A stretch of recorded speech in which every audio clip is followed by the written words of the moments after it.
Dua orang merupakan pasangan suami istri dinyatakan positif COVID-19. Satu kelurahan di Tapanuli Tengah diisolasi. Kecelakaan beruntun di Jalan Lintas Sumatera Batubara, 9 orang mengalami luka.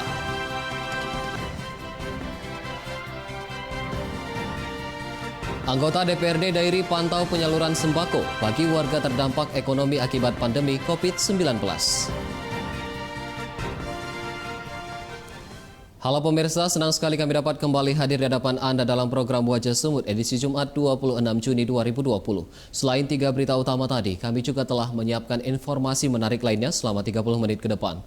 Bersama saya, Dana Pangaribuan, kita sambut Wajah Sumut selengkapnya. Kasus COVID-19 di Sumatera Utara terus mengalami peningkatan yang kini mencapai 1.356 kasus positif. Meski demikian, jumlah penderita COVID-19 yang sembuh mengalami peningkatan tertinggi di Sumatera Utara mencapai 18 orang selama pandemi COVID-19 berlangsung. Hari ini, Kamis, data tersebut dikonfirmasi Gugus Tugas Percepatan Penanganan COVID-19 Sumatera Utara pertanggal 25 Juni 2020 pukul 17 waktu Indonesia Barat. Jumlah kasus positif COVID-19 di Sumatera Utara meningkat sebanyak 69 kasus menjadi 1.356 kasus positif. Sedangkan PDP sebanyak 191 pasien dan 1.109 orang dalam pemantauan. Meski kasus positif meningkat, jumlah penderita COVID-19 yang sembuh juga mengalami peningkatan tertinggi di Sumatera Utara, mencapai 18 orang selama pandemi COVID-19 berlangsung. Berdasarkan peta persebaran COVID-19 Sumatera Utara, saat ini jumlah zona hijau hanya tersisa 6 daerah, 16 daerah zona kuning dan 11 daerah zona merah. Saudara-saudara warga masyarakat Sumatera Utara yang saya hormati, kita patut bersyukur. Pemirsa, 2 orang pasangan suami istri di Kelurahan Sihaporas Nauli, Kecamatan Pandan, Kabupaten Tapanuli Tengah dinyatakan positif COVID-19 berdasarkan hasil uji swab. Pasca dinyatakannya kedua pasutri tersebut positif, Pemkab Tapanuli Tengah mengisolasi Kelurahan Sihaporas Nauli selama 14 hari ke depan. Lockdown atau isolasi dilakukan pemerintah Kabupaten Tapanuli Tengah di 3 lingkungan di Kelurahan Sihaporas Nauli, Kecamatan Pandan, Kabupaten Tapanuli Tengah. Di 3 lingkungan yang diisolasi ini terdapat 135 KK dengan jumlah warga sebanyak 605 jiwa. Menurut Bupati Tapanuli Tengah Bahtiar Ahmad Sibarani, isolasi ketat dilakukan dengan menutup pintu masuk dan keluar di 3 titik masuk kawasan tersebut. Tindakan ini dilakukan pemerintah kabupaten sebagai upaya mencegah penyebaran COVID-19 di wilayah Tapanuli Tengah.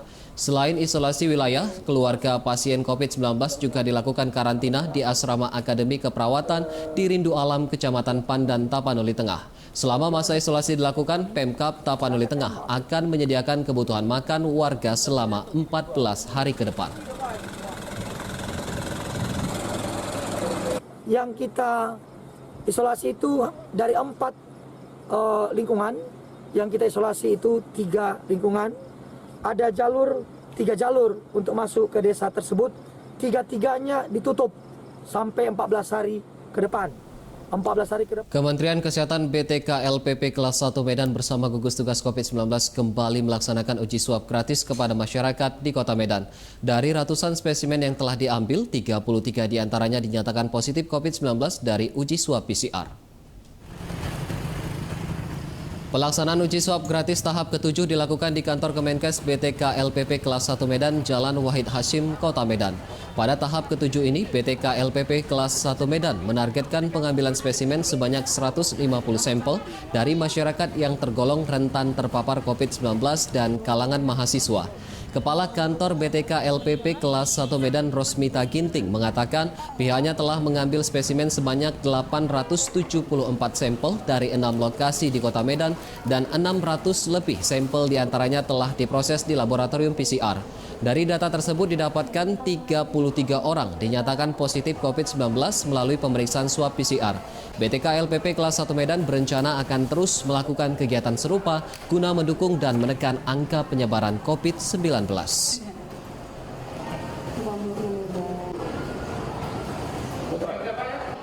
Untuk sementara ini kita sudah melakukan lebih kurang 873 spesimen yang kita ambil. dan yang sudah dinaikkan ke mesin PCR lebih kurang 600 sekian, dan kita temukan yang positif 33 orang dan hari ini belum termaksud. Sementara gugus tugas COVID-19 Medan gencar melakukan rapid test terhadap ribuan ASN di lingkungan Pemko Medan guna menekan angka penyebaran COVID-19 di Medan. Saat ini kasus COVID-19 di Medan sudah mencapai 874 kasus positif. Rapid test dilaksanakan di sejumlah titik di Kota Medan, salah satunya di posko gugus tugas COVID-19 Medan Jalan Rotan Proyek, Medan Petisah, Kota Medan. Hal ini dilakukan guna menekan angka penyebaran virus COVID-19 di Kota Medan, terutama pada ASN yang kerap melakukan interaksi dengan orang banyak. Juru bicara gugus tugas COVID-19 Medan Mardohar Tambunan menyebut pihaknya telah melakukan rapid test terhadap kurang dari 5.000 ASN. Namun dari data terakhir pertanggal 29 Mei hingga 19 Juni 2020, gugus tugas COVID-19 Medan telah melakukan rapid test terhadap 3.925 ASN di jajaran Pemko Medan. Dari rapid test yang dilakukan, 78 diantaranya reaktif COVID-19 dari pemeriksaan rapid test, sedangkan 75 lainnya dinyatakan positif dari pemeriksaan swab PCR. Saat ini berdasarkan data gugus tugas COVID-19 Medan per tanggal 25 Juni 2020, jumlah kasus COVID-19 di Medan meningkat 45 kasus menjadi total 874 kasus positif. 607 diantaranya masih menjalani perawatan, 214 orang telah dinyatakan sembuh dan 53 lainnya meninggal dunia. Pelaksanaan rapid dan swab ASN di lingkungan Pemko Medan Total keseluruhan jumlah adalah dari mulai tanggal 29 sampai tanggal 19 itu adalah 3.925.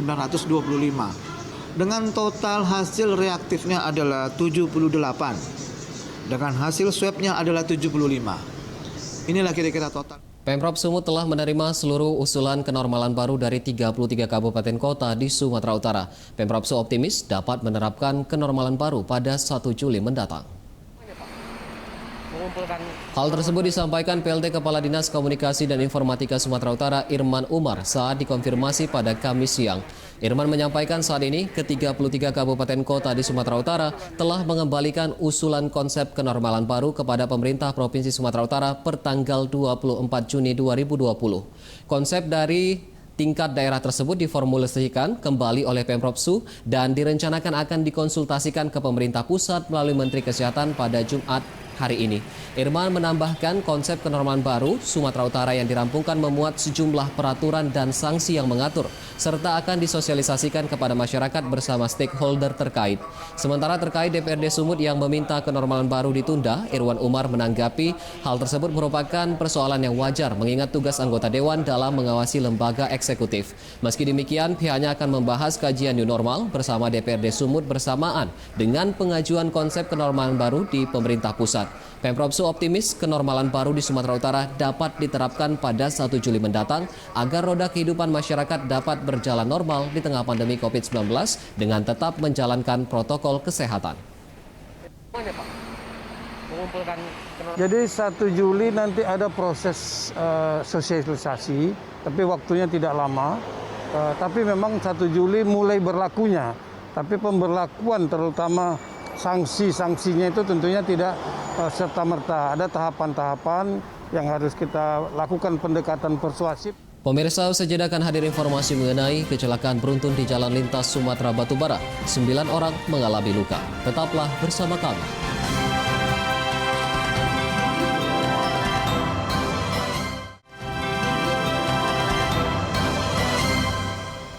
Anda masih bersama kami di Wajah Sumut. Seorang anak warga Kecamatan Serampah, Serdang Bedagai tewas tersengat listrik di sekitar tempat tinggalnya. Korban sempat dilarikan ke Rumah Sakit Melati di Desa Pon, Kecamatan Sebamban, namun nyawa korban tidak tertolong. Korban atas nama Royal Alphard berusia 9 tahun, warga Dusun 2, Desa Pematang Ganjang, Kecamatan Serampah, Serdang Bedagai.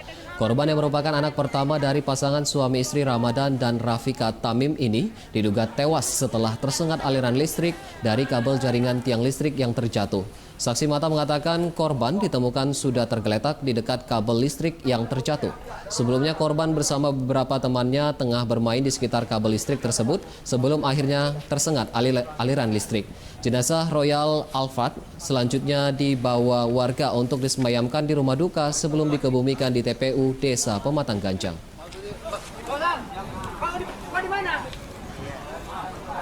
Empat unit kendaraan terlibat kecelakaan beruntun di Jalan Lintas Sumatera Batubara. Tidak ada korban jiwa dalam insiden tersebut, namun 9 orang mengalami luka-luka. Kecelakaan beruntun yang melibatkan 1 unit truk trailer, 2 minibus, dan 1 sepeda motor ini terjadi di Jalan Lintas Sumatera kilometer 145 Batubara. Kecelakaan bermula saat minibus bernomor polisi BL1159LI melaju dari arah Medan menuju Kisaran. Setibanya di lokasi kejadian, minibus tiba-tiba berpindah ke jalur berlawanan dan menabrak truk yang datang dari arah depan.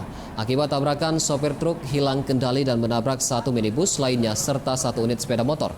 9 orang penumpang minibus dan seorang pengendara sepeda motor terluka dalam kejadian tersebut. Kecelakaan beruntun juga menyebabkan arus lalu lintas macet panjang dan kasus kecelakaan kini masih dalam penyelidikan Satuan Lalu Lintas Polres Batubara.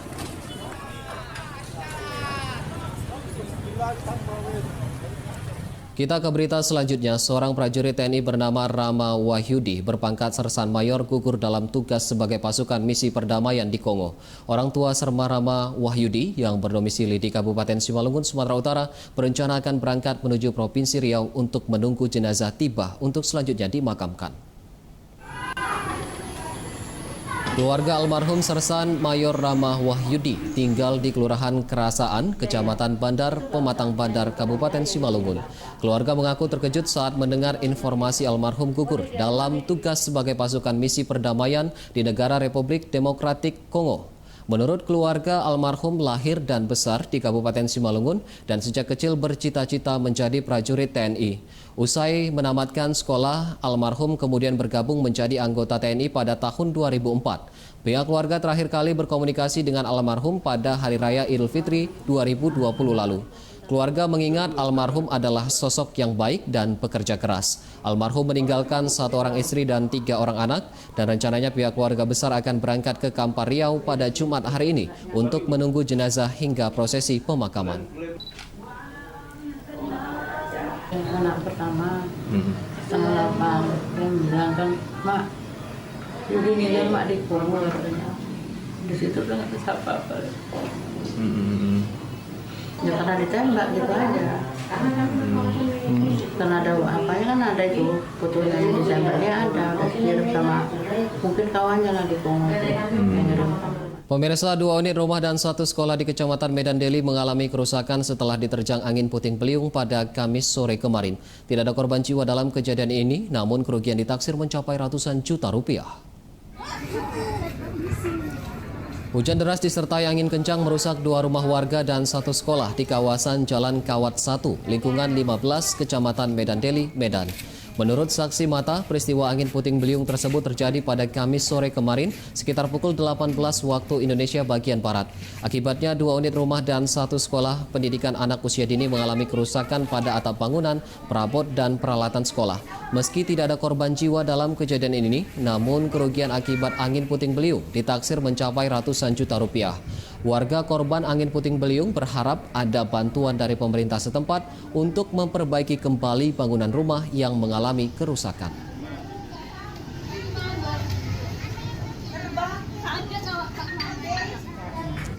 Ratusan petani yang berasal dari Kota Medan dan Deli Serdang Rabu siang menggelar aksi jalan kaki menuju Istana Negara. Mereka meminta Presiden Joko Widodo menyelesaikan konflik agraria yang berkepanjangan antara petani dan pihak PT PN 2. Dengan membawa spanduk dan poster yang berisikan tuntutan, ratusan petani berjalan kaki menuju arah luar Kota Medan. Sambil berjalan kaki, para petani berorasi meminta negara hadir dalam penyelesaian konflik agraria yang terjadi di Sumatera Utara, khususnya di daerah Simalingkar dan Semencirim, Kabupaten Deli Serdang. Para petani juga menuntut Presiden memberikan tanah kepada rakyat dengan melakukan redistribusi tanah sesuai nawacita Presiden untuk reformasi agraria. Menurut pendemo, aksi ini adalah aksi terakhir kali yang petani bisa lakukan dengan bertemu dan melaporkan langsung kasus ini ke Presiden Joko Widodo di Istana Negara. Sebelumnya, para peserta aksi jalan kaki ke Istana Negara ini telah menjalani tes kesehatan. Mereka akan menempuh perjalanan sepanjang 1.950 km menuju ibu kota di Jakarta. Selain itu, mereka juga membawa tim medis dalam melakukan aksi jalan kaki menuju Istana Negara. Hingga Jumat pagi tadi, rombongan aksi jalan kaki dilaporkan telah melintasi kawasan Kabupaten Serdang Bedagai. Yang jelas, kami pengen sekali agar Pak Presiden tahu bahwasanya konflik agraria di Sumatera Utara belum selesai. Bahwasanya redistribusi tanah, pemberian negara kepada rakyat, bekas HGU PTPN ataupun HGU aktif yang di dalamnya ada masyarakat ribuan dan udah puluhan tahun di sana belum dapat hak sama sekali. Usai jeda kami akan kembali dengan informasi mengenai anggota DPRD Dairi pantau penyaluran sembako bagi warga terdampak perekonomiannya akibat pandemi COVID-19. Tetaplah bersama kami.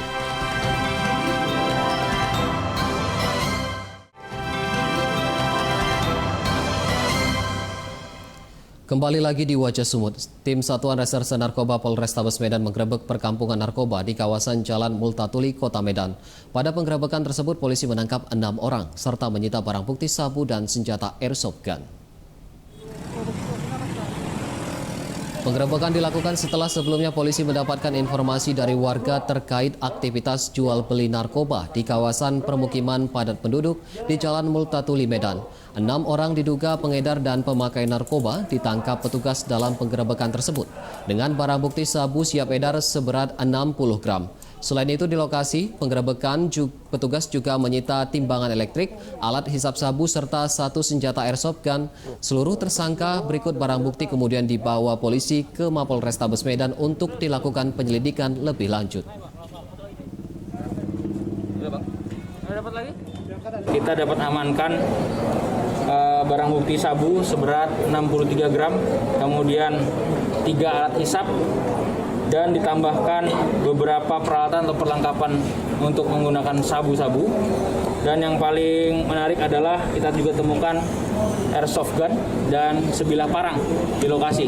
Kita amankan. Tim Reskrim Polsek Medan Timur menangkap seorang napi asimilasi yang kembali melakukan tindak pidana pencurian.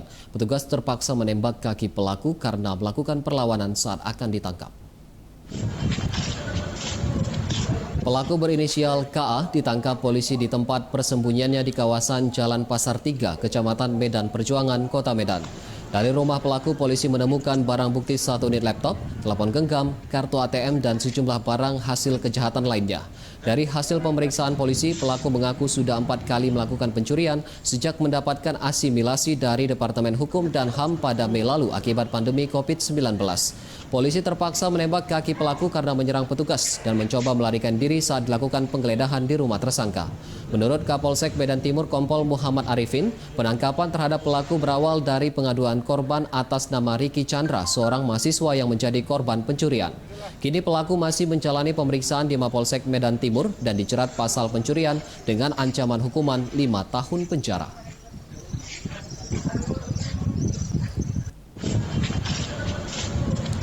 Seorang pelaku bajing loncat ditangkap saat Reskrim Polres Pelabuhan Belawan setelah aksinya mencuri besi dan dari truk kontainer viral di media sosial. Sebelumnya polisi juga telah menangkap 3 orang rekan pelaku dari sejumlah lokasi di Medan.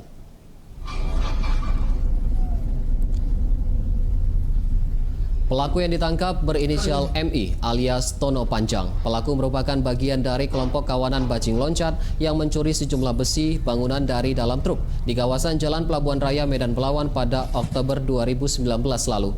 Pelaku ditangkap di kawasan persimpangan Jalan Palu, Perta, Medan Belawan. Dari tangan pelaku, polisi mengamankan barang bukti besi hasil curian dan 1 buah balok kayu yang digunakan untuk melukai korban. Menurut Kapolres Pelabuhan Belawan AKBP Muhammad Erdayan, penangkapan pelaku dilakukan setelah sebelumnya pihak kepolisian menangkap 3 orang pelaku lainnya yang merupakan satu komplotan. Kini pelaku masih menjalani pemeriksaan di Polres Pelabuhan Belawan dan diancam pasal 363 ayat 1 KUH Pidana dengan ancaman hukuman maksimal 9 tahun penjara. Pak, untuk bajing loncat sendiri Pak ada berapa banyak? Ada 4 kasus bajing loncat. Itu untuk penangkapannya mereka beraksi di mana aja Pak? Di wilayah Polres Pelabuhan Belawan, ya, di persimpangan-persimpangan, di tempat-tempat rawan yang selama ini sudah kita jaga Mereka pindah di tempat lain, namun tetap kita pantau. Pemirsa, kecewa dengan ganti rugi yang tidak kunjung dibayar, seorang warga pemilik lahan dari proyek pembangunan bendungan daerah Serdang mendatangi kantor agraria dan tata ruang BPN Deli Serdang. Kedatangan warga tersebut untuk mendesak BPN segera mengeluarkan surat validasi pembayaran ganti rugi yang mencapai 2 miliar rupiah. Wahyudin, warga desa Lubuk Bayas, Kecamatan Perbaungan, Kabupaten Serdang Bedagai, mendatangi kantor ATR BPN Deli Serdang di Lubuk Pakam. Kedatangan Wahyudin mendesak pihak ATR BPN Deli Serdang selaku panitia pengadaan tanah mengeluarkan surat validasi pembayaran ganti rugi oleh pihak Badan Wilayah Sungai Sumatera II yang mencapai 2 miliar rupiah. Sementara itu, pihak ATR BPN melalui Kasubsi Pengadaan Tanah Syarifuddin meminta Wahyudin menunggu 2 hari lagi untuk menyurati pihak Badan Wilayah Sungai Sumatera II.